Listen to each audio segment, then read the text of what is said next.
संजीव सुनार।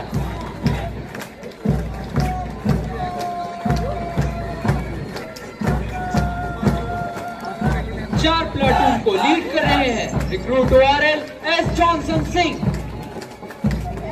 इसके पश्चात परेड के बीचों बीच है असम राइफल्स निशान टोली।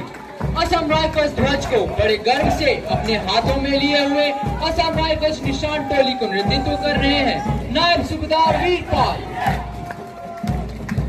नंबर प्लाट पर जिसका नेतृत्व कर रहे हैं रिक्रूट ORL निमरेश खुदा।